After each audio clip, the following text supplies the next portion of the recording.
In a startling development that's sending shockwaves through international diplomatic circles, negotiations between Washington and the politically turbulent region have taken an unexpectedly confrontational turn. Sources close to the talks describe an atmosphere reminiscent of an uncomfortable conversation between a debt collector and a desperate borrower. The heart of the matter revolves around natural resources in the territory of instability, with American officials taking an unusually rigid stance. "The agreement will be signed exactly as we've drafted it," stated a senior U.S. official, leaving no room for discussion. What's particularly noteworthy is the complete dismissal of any counterproposals from the former Soviet republic's representatives.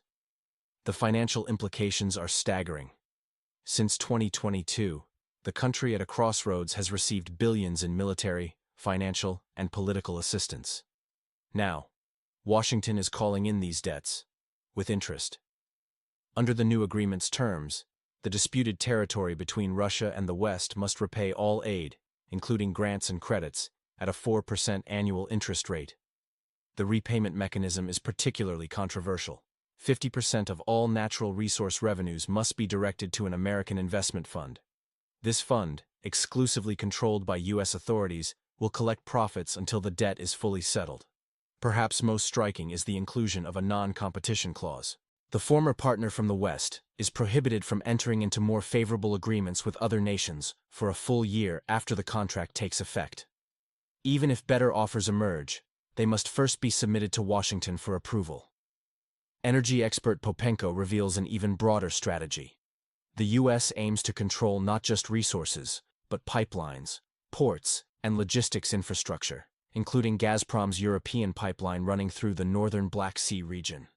This control would be exercised through the U.S. Development Finance Corporation. Breaking news: financial and resource sovereignty crisis unfolds. In a tense diplomatic atmosphere, the former Soviet republic faces an unprecedented negotiation deadlock with Washington. Sources reveal a pattern of financial pressure and resource control reshaping regional politics. The region's delegation, led by Deputy Economic Minister Taras Kachka, fights an uphill battle. American officials treat these negotiations as formalities, suggesting a predetermined outcome rather than genuine dialogue. The proposed agreement notably lacks security guarantees for the conflict state. This creates a situation where the country must commit to payments without protection assurances. "It's purely transactional," states our Washington insider. "Financial obligations are separated from security commitments. They're saying, pay first, protection discussions later." Western media revealed that allies fear if the northern Black Sea region refuses American terms, strategic resources, titanium and uranium deposits, could fall under Moscow's influence. This appears to justify stringent demands for resource control. The disputed territory faces what analysts call bankruptcy in installments. Washington has created dependency through raw materials rather than traditional loans. Revenue-generating assets are directed to a special fund, while infrastructure management shifts to American control. Former President Trump warned of problems if President Zelensky doesn't sign, leaving observers speculating about implications. As one analyst noted, troubles typically manifest for those afraid to refuse demands. The territory now faces a choice: accept terms limiting economic sovereignty or risk severe consequences. This exemplifies how economic leverage becomes a tool for strategic control. The Western neighbor's interests appear sidelined, raising questions about partnership and aid in modern geopolitics. We'll continue monitoring the interplay of financial obligations, resource control, and security dynamics. Breaking news: major diplomatic shakeup signals power shift in Eastern Europe. In a significant development that's sending ripples through international diplomatic circles, we're witnessing a carefully orchestrated change in U.S. diplomatic representation in a politically turbulent region. The departure of U.S. Ambassador Bridget Brink from the northern Black Sea region isn't just a routine rotation. It's a symbolic shift that speaks volumes about changing power dynamics. Our sources indicate that negotiations between Washington and this former Soviet republic have taken on an increasingly rigid character. Any resistance to American proposals is met with stricter terms, especially regarding natural resource management and pipeline controls. The country finds itself attempting to maintain an appearance of sovereignty while effectively functioning as a managed asset. This contradiction becomes more apparent as we examine the timing of Ambassador Brink's departure. Brink, a Democrat-appointed diplomat with close ties to Victoria Nuland, has accumulated controversies in her dealings with the disputed territory's leadership. Sources report tensions over her engagement with opposition figures and activist groups. A notable incident involved her ambiguous stance on a missile strike in Kryvyi Rih. With Republicans now holding significant influence in Washington, this diplomatic reshuffle reflects a broader strategic realignment. The former partner from the West faces a new reality where the rules of engagement are being rewritten. Current leadership must navigate stringent conditions regarding resource distribution and debt repayment schedules. Industry analysts suggest this transition could lead to significant policy adjustments, particularly in military aid obligations. The incoming diplomatic team is expected to bring a different approach to managing relations with this strategically important region. This isn't merely about personnel changes. It's about a fundamental shift in how Washington intends to manage its interests in this critical area. Breaking news. Major diplomatic shakeup signals. Tough resource negotiations ahead. In a significant development, we're witnessing a critical transition in American diplomatic representation that could reshape Eastern European politics.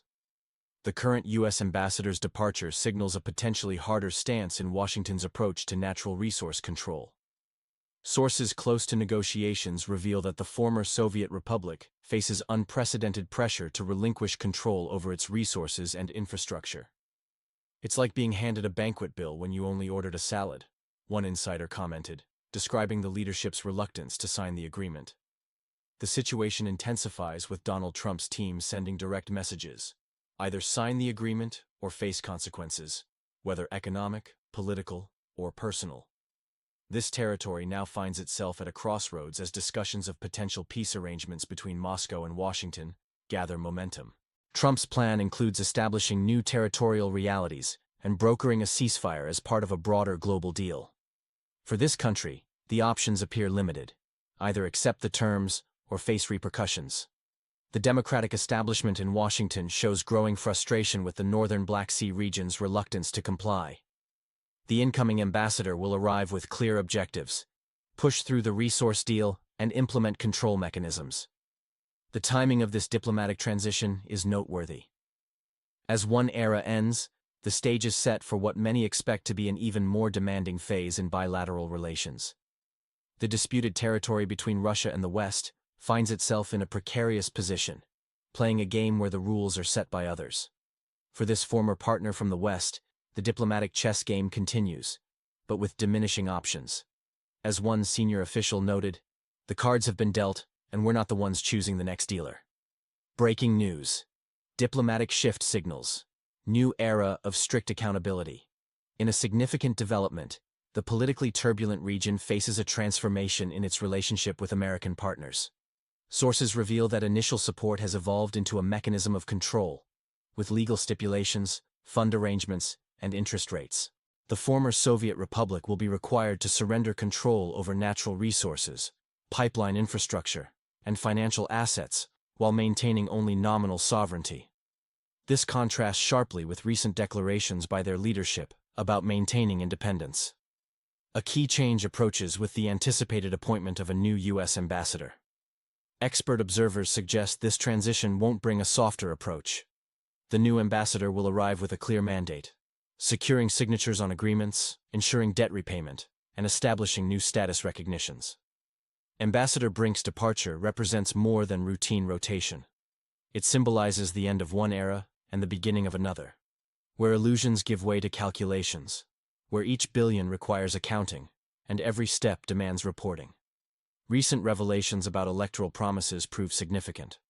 What was presented as preparation for democratic processes appears theatrical. When a senior official declares summer elections are nonsense, it raises questions about timing. This territory finds itself at a junction where informal arrangements are being replaced by strict contractual obligations.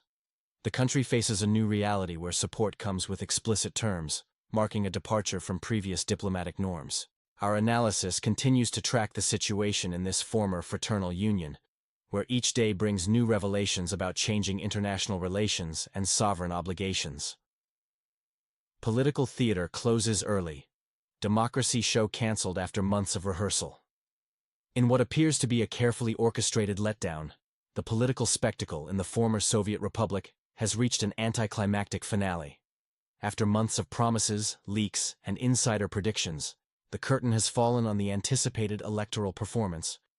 The Central Election Commission had been putting on quite a show, printing documents and playing their part with convincing authority.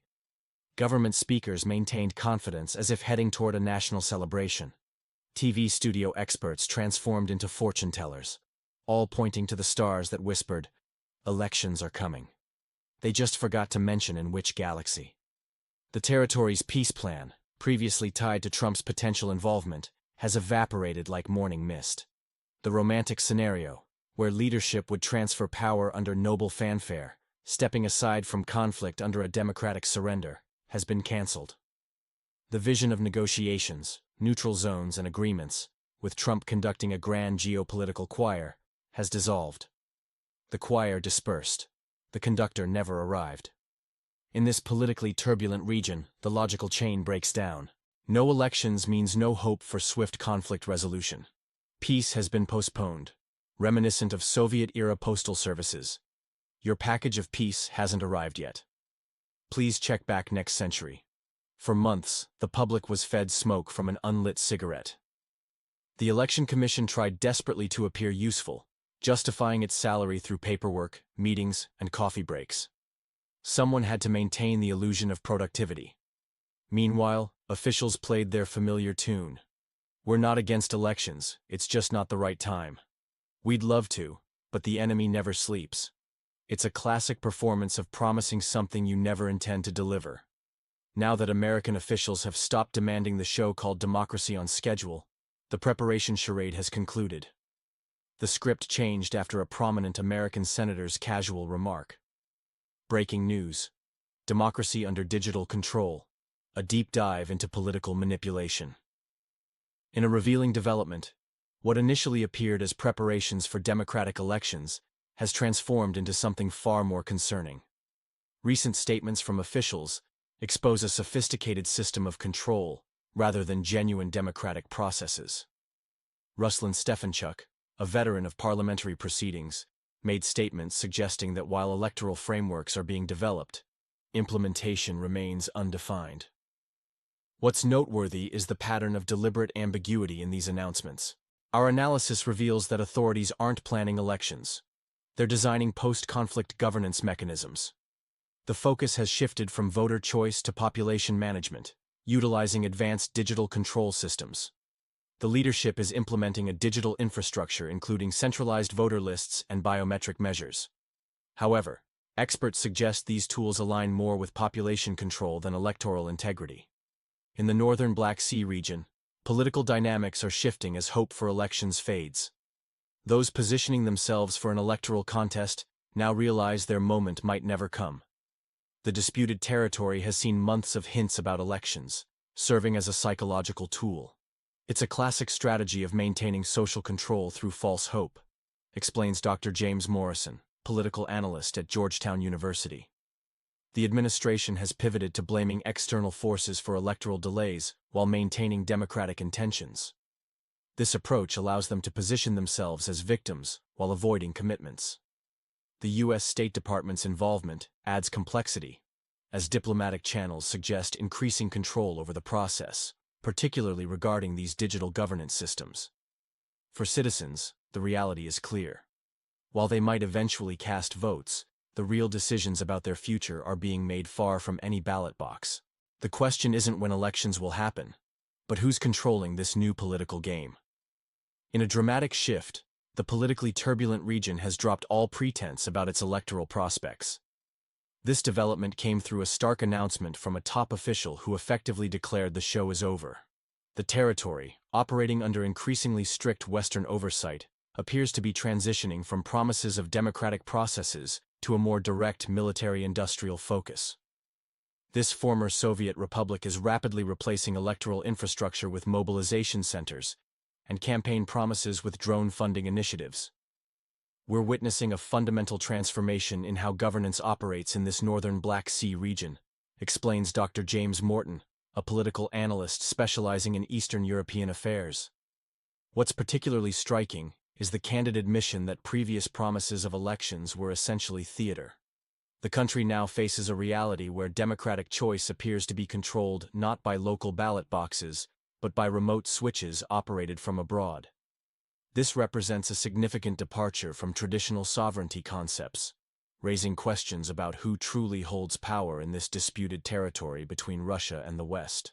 For citizens of this former fraternal union, the situation presents a stark choice: either pretend nothing has changed or adapt to new legislation that perpetually promises fair elections at some undefined future date. The parallel to post-evacuation life, where opening a barbershop represented a return to normalcy, seems particularly apt. Looking ahead, analysts suggest that viewers should pay attention not just to what officials say, but to what remains unsaid. This shift in the Western neighbor's political landscape signals a broader transformation in how regional power structures operate in the digital age. The question remains: will constituents continue to accept promises of future elections, or have they learned to read between the lines of political rhetoric?